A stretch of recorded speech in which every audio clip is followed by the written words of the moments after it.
Bismillahirrahmanirrahim.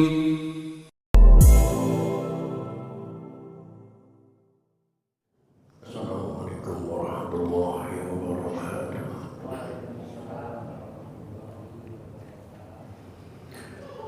Alhamdulillahirabbil alamin wal 'aqibatu lil muttaqin wa la 'udwana illa 'alal zalimin. Allahumma shalli wa sallim ala sayyidil mursalin sayyidina wa habibina wa syafi'ina wa maulana Muhammadin wa ala alihi wa ashabihi ajma'in. La hawla wa la quwwata illa billahil aliyyil azim. Amma ba'd. Qad qala ta'ala bi ayatil karim.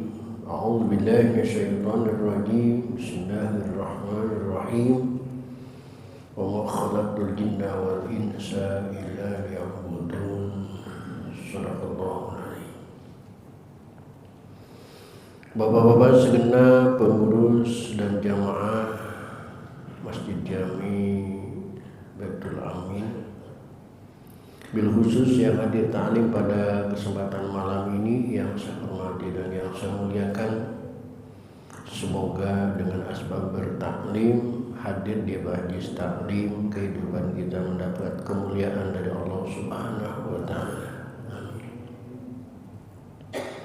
Puji dan syukur mari kita panjatkan kehadirat Allah, sholawat serta salam mari kita tersanjungkan kehadiran Rasulullah Muhammad sallallahu alaihi wa alihi wasallam. Hadirin rahimakumullah. Lanjutan taklim kita pada malam ini melanjutkan metodologi fikih dengan kitab Fathul Qorib atau yang tayang di layar, itu sebagai syarahnya.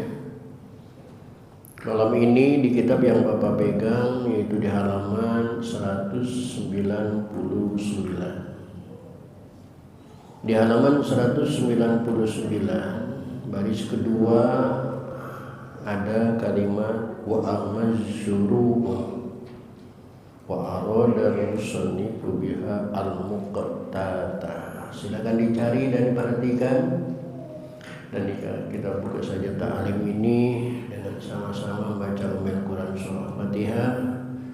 Saya berharap kepada Allah Subhanahu wa Ta'ala semoga dengan asbab membaca Fatihah Allah berkenan mengampuni dosa dan kesalahan yang pernah kita lakukan di masa lalu kita. Amin. Terutama untuk kedua orang tua kita, keluarga kita, saudara-saudara kita muslimin dan muslimat yang sebagian besar mereka sudah ada di alam barzakh. Semoga diampuni semua dosa dan kesalahan oleh Allah dan terima amal ibadahnya oleh Allah Subhanahu wa Ta'ala. Dan bagi kita yang masih hidup dengan niat akan selalu hadir di majlis taklim, semoga Allah berikan kepada kita panjang umur yang disertai dengan sehat walafiat, dihiasi dengan rezeki yang jembar, hati yang lapang guna untuk balik ibadah Rasulullah. Bisa baca Rasulullah wa berkati mu'alib adal kita wa bisidil Fatihah. A'udzu billahi minasyaitonir rajim. Bismillahirrahmanirrahim. Alhamdulillahi rabbil alamin. Arrahmanir rahim. Maliki yaumiddin. Iyyaka na'budu wa iyyaka nasta'in. Ihdinas siratal mustaqim. Shiratal ladzina an'amta 'alaihim ghairil maghdubi 'alaihim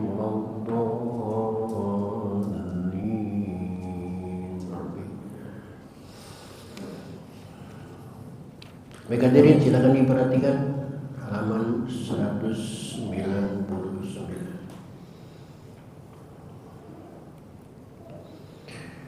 Bismillahirrahmanirrahim. Wa ammaz zuru'u, dan adapun zakat zuru. Yang dimaksud dengan zuru adalah tanaman berjangka pendek. Kalau di layar malah membingungkan, yang disebut zuru itu adalah wahiyah tanaman mala saqalahu yang tidak ada betisnya. Masa tanaman ada betisnya? Maksudnya tanaman yang tidak punya batang yang kuat, seperti rambutan ada batangnya, duren ada batangnya, sedangkan padi nyaris tidak ada batang yang kuat, tidak ada betisnya. Atau dengan pelajaran anak sekolah, tanaman yang berakar serabut. Kalau yang lainnya kan berakar tunggal. Zuru itu adalah tanaman la saqalahu, tanaman yang berakar serabut.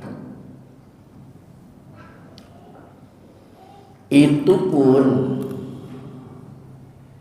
wa aradan musannifu biha, dan bermaksud Kiai Musannif dengan zuru itu adalah tanaman yang berakar serabut al-muqtata, tanaman yang menjadi makanan utama, tanaman yang menjadi makanan pokok, bukan tanaman cemilan,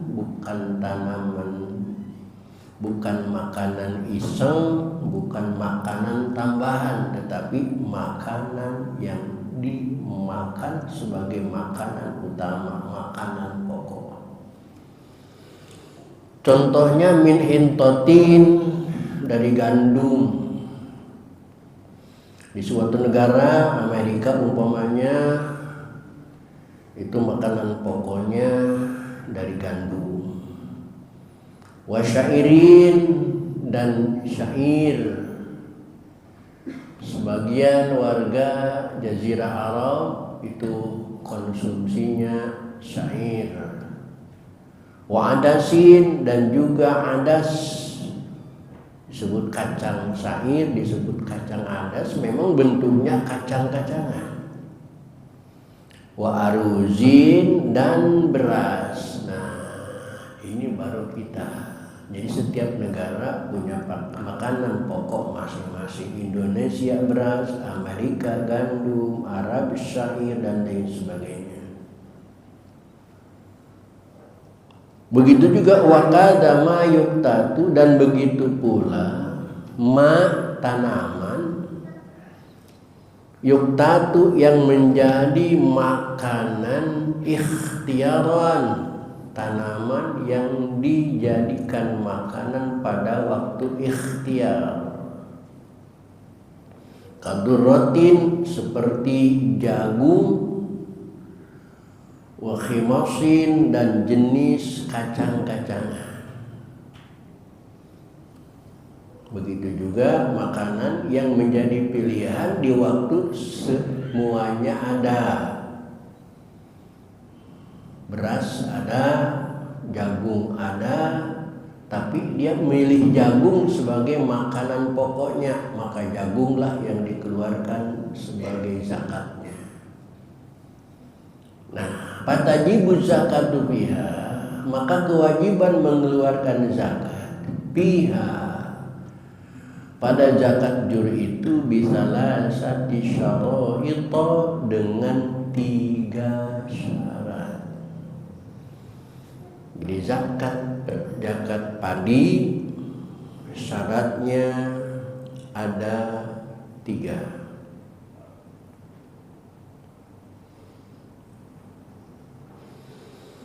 Ayakuna, yang pertama, al-awwalu,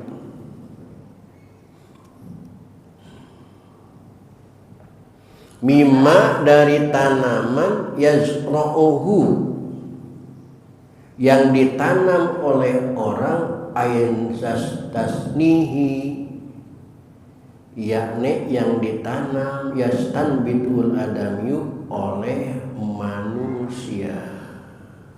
Yang pertama yang wajib dijakatin, dikeluarkan zakatnya adalah tanaman yang memang sengaja ditanam oleh manusia. Itu yang wajib dikeluarkan. mafhum mukhalafahnya,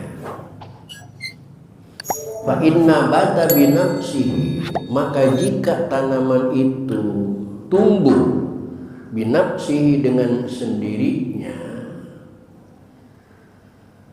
bihamli ma'in dengan terbawanya air, awawain atau angin, pala zakata, maka tidak wajib zakat fihi padanya.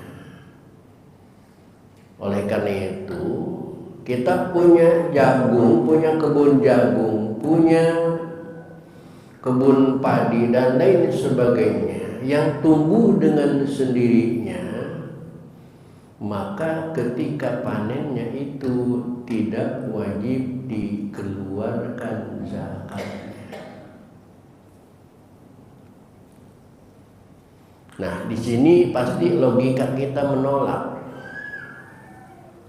Kenapa kalau kita padi tanam sendiri wajib dikeluarkan zakatnya, tapi kalau padi tumbuh sendiri tidak wajib dikeluarkan zakatnya? Yang padahal kalau padi ditanam sendiri kan itu perlu biaya, perlu pengairan, perlu perawatan, perlu rabuk dan lain sebagainya, tapi wajib dikeluarkan zakatnya. Sedangkan yang boleh nemu tumbuh sendiri tidak wajib dikeluarkan zakatnya.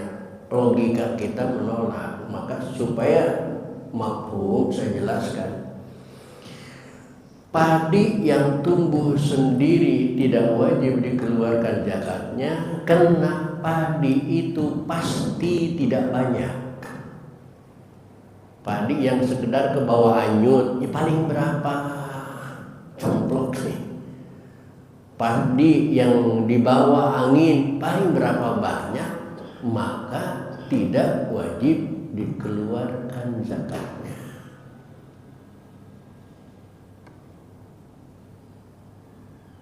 Seperti dilihat di layar, padi yang di bawah angin, airihin min daril haram, dari wilayah perang ila ardina, ke negara kita di bawah angin, ghairu mamlukatin li ahadin, tidak dimiliki oleh seseorang, itu pasti jumlahnya sangat amat minim, maka tidak wajib dikeluarkan zakatnya. Sedangkan padi yang ditanam sendiri itu pasti berukuran luas kali lebar, itu bedanya.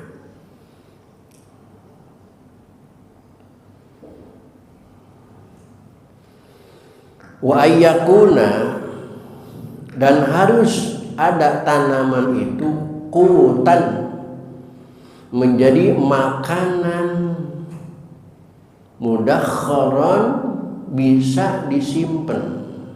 Yang kedua yang wajib dikeluarkan zakatnya adalah makanan yang bisa disimpan. Semacam padi disimpan, jangankan sebulan 2 bulan, setahun 3 tahun, itu tidak akan ada masalah. Jagung disimpan, jangankan sebulan 2 bulan, setahun 2 tahun, tidak akan ada masalah. Tapi kacang-kacangan yang lain, kita punya kebun kacang panjang merambat, memang lasako, tidak ada batang yang kuat, tapi kalau panen disimpan, jangankan setahun, sebulan udah busuk. Begitu juga kita punya kebun tomat. Tomat itu luas dan lega, tomat itu zuru, termasuk zuru kena lasako, tidak ada batang yang kuat, tetapi buahnya tidak bisa disimpan qutan mudakharan, tidak bisa disimpan dilama-lamain. Maka buah-buah yang tidak bisa disimpan lama tidak wajib dikeluarkan zakatnya. Wasabaqa qariban, dan telah terdahulu sedikit bayanan muqta, penjelasan makanan pokok.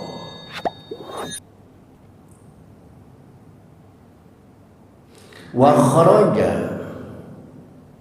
dan keluar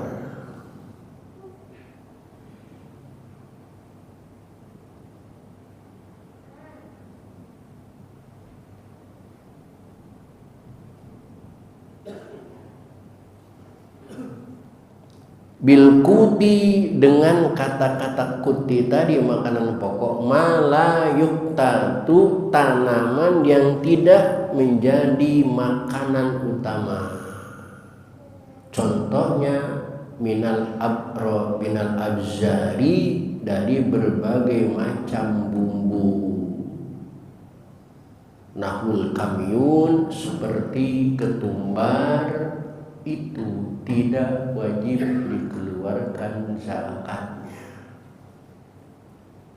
Orang Lampung panen kopi, tapi kopi itu bukan makanan pokok, hanya minuman selingan. Walaupun bisa disimpan, itu tidak wajib dikeluarkan zakatnya. Orang Palembang panen sahang, panen lada.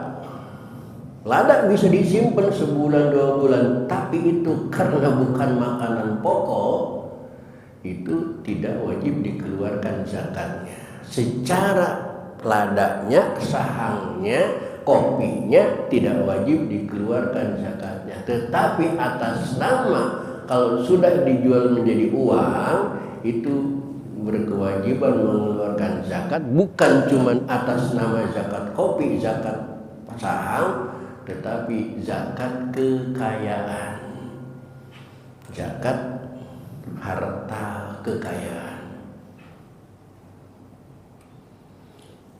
Yang ketiga, wa ayyakuna nisaban, dan harus ada tanaman itu nisaban, menjadi 1 nisab. Dan tanaman yang kita wajib mengeluarkan zakatnya itu adalah tanaman yang sampai 1 nisab. Dan mohon perhatian, di dalam tanaman pokok ini Allah hukumnya tidak menggunakan haul. Zakat-zakat yang lain ada 2 syaratnya. Yang pertama haul, yang kedua nisab. Zakat dagangan harus haul, nunggu 1 tahun. Zakat emas harus haul, nunggu 1 tahun. Zakat simpenan harus haul, nunggu 1 tahun. Zakat harta kekayaan harus haul, nunggu 1 tahun. Tapi zakat pertanian tidak mesti nunggu haul, tidak mesti nunggu 1 tahun.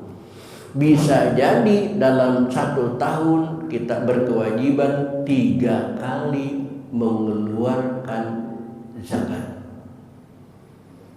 Lihat penjelasan Allah surat Al-An'am ayat 141 yang berfirman, wa huwallazi ansha'a jannatin ma'rusyat, dan Allah lah yang menjadikan kebun-kebun yang menjunjung dan tidak berujung, bazar'an mukhtalifan ukuluhu wa zaitun wa rumman wa tashabihan wa ghairu mutashabih. Ada tanaman yang mirip dan ada tanaman yang tidak mirip.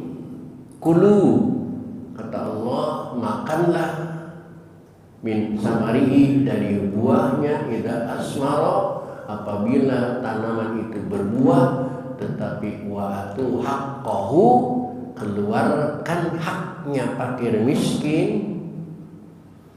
Kapan? Yauma hasadi, di hari memanennya. Jadi kewajiban mengeluarkan zakat dari padi itu kewajibannya terkena pada waktu panen.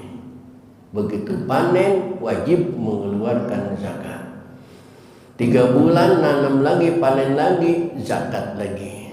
3 bulan nanam lagi, panen lagi, zakat lagi. Tidak menunggu haul. Satu-satunya syarat zakat yang tidak menggunakan haul, salah satunya ya adalah zakat padi. Satu lagi yang tidak menggunakan haul adalah zakat makdin. penemuan benda peninggalan jahiliyah. Kita nemu emas balokan, kita nemu perak balokan, itu juga tidak menunggu haul. Ketika nemu ditimbang, kalau ada sudah nisab, itu wajib saat itu dikeluarkan zakatnya, tidak mesti nunggu 1 tahun. Nah, nisabnya ini, nisabnya padi, kita tidak bicara gandum karena kita tidak kenal gandum.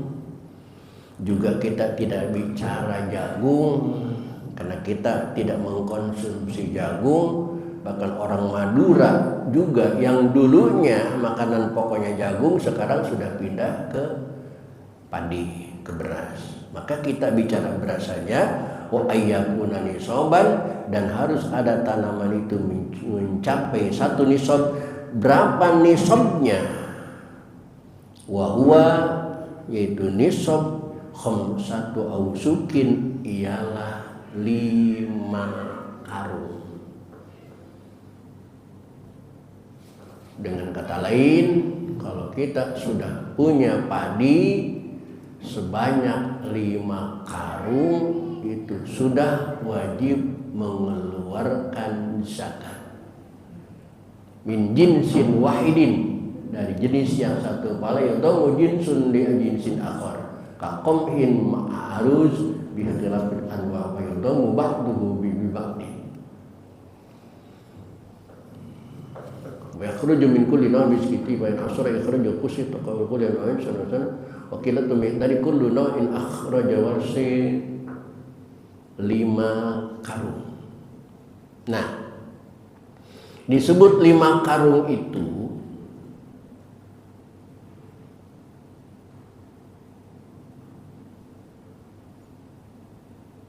aqallu dzalika wa ma jara fi bisamillah qasra 'alaiha, yang 5 karung itu dari padi yang sudah ditapi bersih, padi siap giling kering, padi yang sudah tidak ada gabahnya, padi yang sudah siap giling.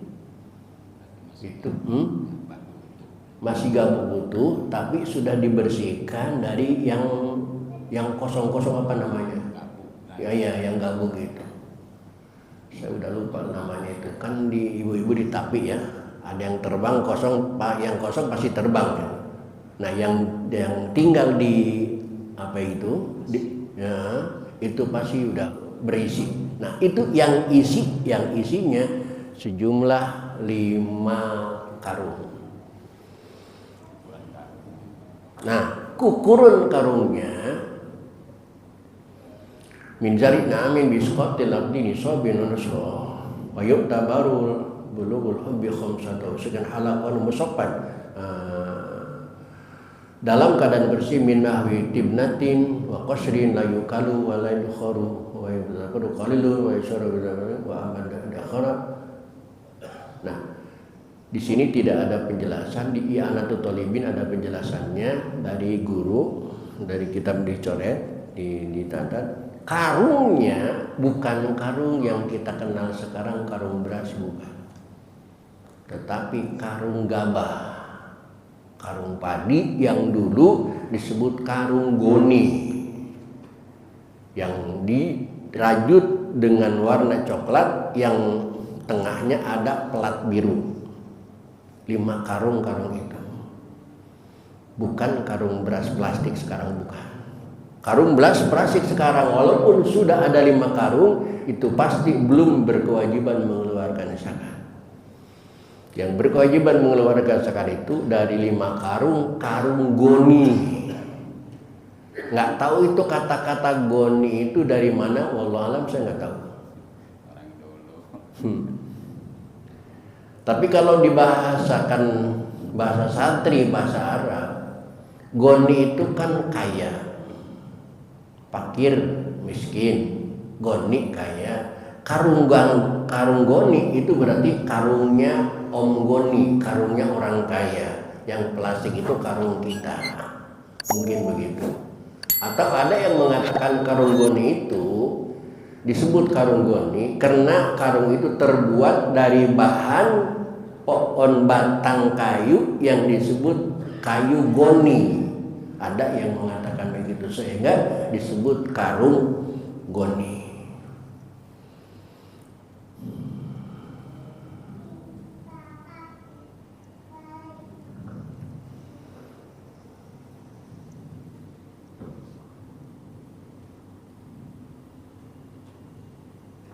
Nah, di sini juga tidak disebut lengkap. Dari 5 karung yang kita punya dari gabah yang sudah bersih, kering, siap giling, itu berapa persen yang harus kita keluarkan?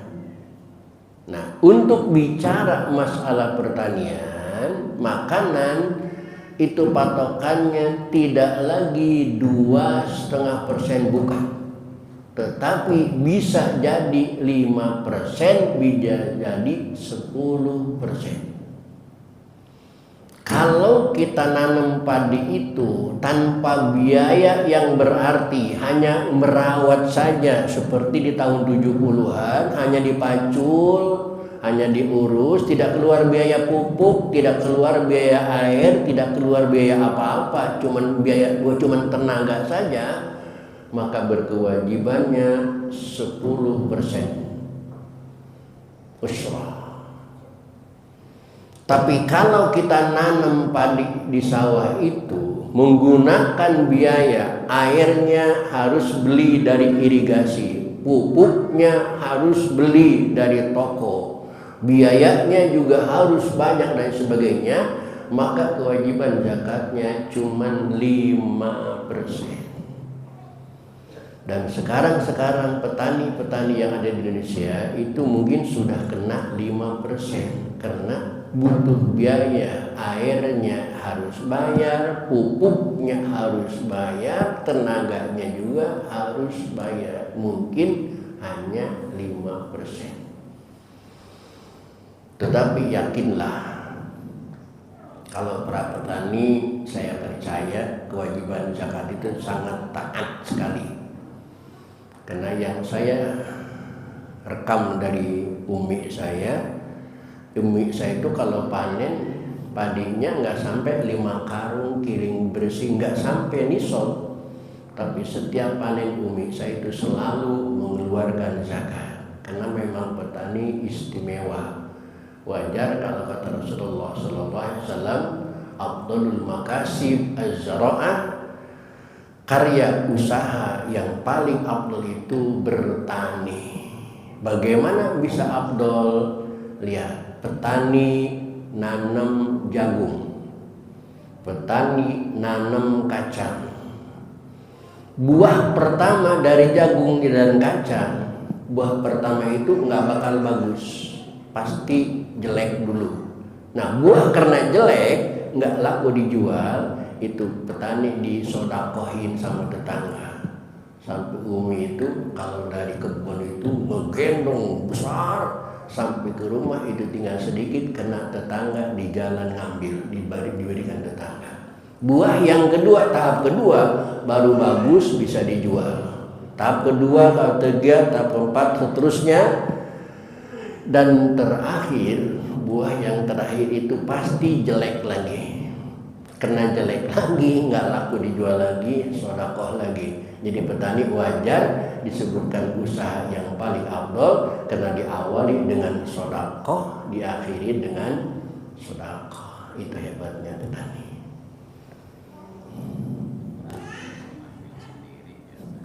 Bahkan ngambil sendiri, dibebas. Maka prinsipnya petani barakah, kalau prinsip agama sekarang, jangan nunggu kaya supaya bisa bersedekah, tapi belajarlah sedekah supaya cepat diberikan kaya oleh Allah Subhanahu wa Ta'ala. Wa ammas simar, insyaallah nanti kita lanjutkan zakat perkebunan. Untuk malam ini cukup sampai di sini. Assalamualaikum warahmatullahi wabarakatuh.